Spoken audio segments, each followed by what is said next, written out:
I got extremely ticked off this weekend.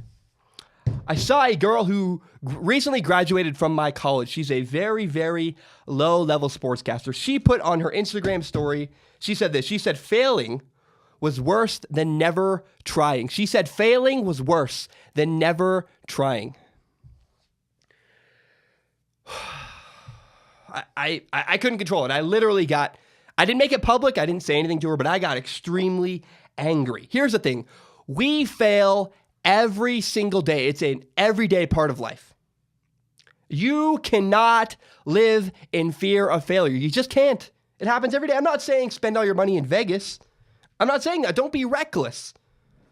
But I had a buddy who was offered a job in San Francisco, and he turned it down because he was afraid of leaving his family.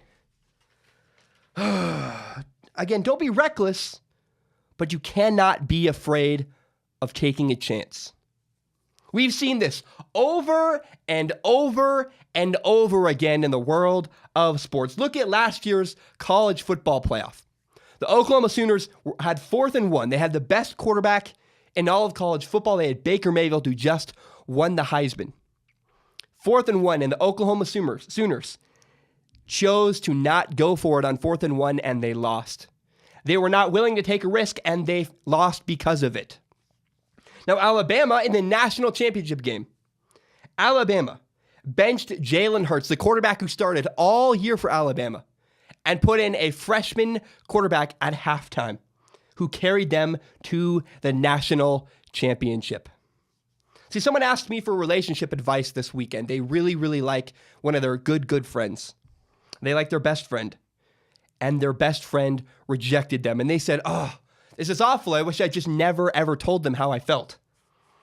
And I said this. I said, it would be harder to see them with another person if you'd never spoke up.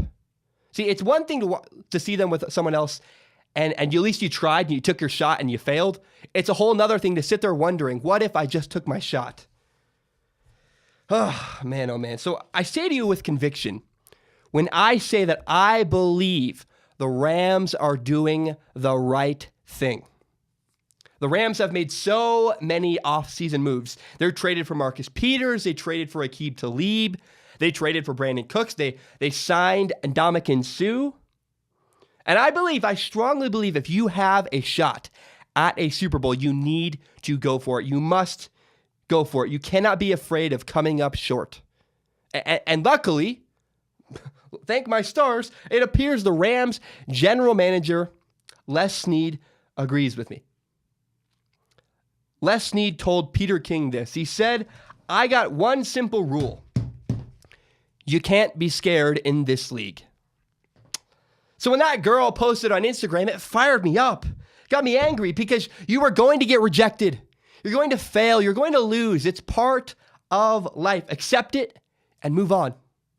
Please, for the love of God, do not let your fear of failure stop you from doing what you want. Do not let your fear of failure cripple you. We're all scared. You're scared. I'm scared. In 2016, the Rams had the number 1 overall pick. And the Eagles traded up to the number 2 overall pick and drafted Carson Wentz. 2 years later, look at where both of those teams are. The Eagles took chances first. The Eagles traded up for a quarterback. They made a ton of risky acquisitions last year. And the Eagles just won a Super Bowl. Now, it looks like the Rams may follow suit. The Rams have begun to take risk after risk after risk. It looks like the Rams are on their way to a Super Bowl. But even if the Rams fail, even if the Rams come up short, there are 2 teams in Los Angeles, and the Rams are now LA's team. The Rams have won over Los Angeles. I love what the Rams are doing. Please, for the love of God, do not be afraid of failure. You're going to fail. Accept it. Move on. Do not let your fear of failure stop you from pursuing the things you want. Thank you for watching. I really appreciate it. If you like this show as much as I do, help me grow by telling your friends about this show. That's a crime. It rhymes. I know. Move on. Share with your friends on Facebook, on Twitter, on Instagram, whatever it is. Help me grow by telling your friends. And if you really like this podcast, subscribe to it on iTunes, on SoundCloud, and on YouTube.